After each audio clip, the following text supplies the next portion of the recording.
বিগত ১৬ বছরে পতিত আওয়ামী লীগ সরকারের আমলে সারা দেশে দলের নেতাকর্মীদের ক্রসফায়ারে হত্যা ও গুমের ঘটনায় বৃহস্পতিবার আন্তর্জাতিক অপরাধ ট্রাইব্যুনালে দুটি লিখিত অভিযোগ দিয়েছে বিএনপি।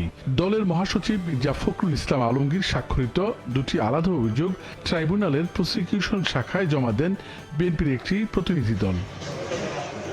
২,২৭৬ জনকে ক্রসফায়ারে হত্যার ঘটনায় ২৪৫ পৃষ্ঠার এই অভিযোগে বলা হয় ২০০৮ সাল থেকে ২৪ সালের ৫ আগস্ট পর্যন্ত পতিত আওয়ামী লীগ সরকার ক্ষমতা টিকিয়ে রাখতে মিথ্যা মামলা দিয়ে হাজার হাজার বিএনপি নেতাকর্মীকে জেলে পাঠায়। আইন শৃঙ্খলা বাহিনীর সদস্য দিয়ে নেতাকর্মীদের অপহরণ, নির্যাতন ও গুম অবস্থায় হত্যা করা হয়। ট্রাইব্যুনালে জমা দেওয়া হয় ক্রসফায়ারের জেলাভিত্তিক তালিকায়। এতে কক্সবাজারে ২০০ জন, চট্টগ্রামে ১০৪ জন, লক্ষ্মীপুর ৮৮ জন, যশোরে ৮৮, কুমিল্লায় ৭৩ জনকে হত্যা করা হয়।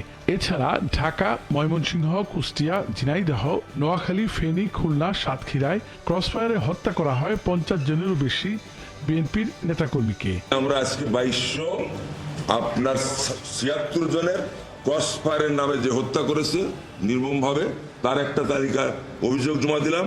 আমরা আসামি সংখ্যা উল্লেখ করেছি, ওই প্রধানমন্ত্রী সহ সর্বশেষ তাদের যারা আইন শৃঙ্খলা বাহিনী জড়িত আছে নাম দিয়ে দেওয়া করে দিয়েছে। এছাড়া ইলিয়াস আলী ও চৌধুরী আলম সহ ১৫৩ জনকে গুমের অভিযোগ করা হয় বলে ট্রাইব্যুনালে অভিযোগ দায়ের করেছে বিএনপি। প্রধান আসামি করা হয়েছে শেখ হাসিনাকে। চৌধুরী আলম থেকে গুমটা মূলত শুরু হয়েছে। আমরা আমাদের চৌধুরী আলম সহ আমাদের সাবেক এমপি ইলিয়াস আলী সহ আরও যারা গুম হয়েছে এদের জন্য আমরা আলাদা একটা তালিকা করেছি।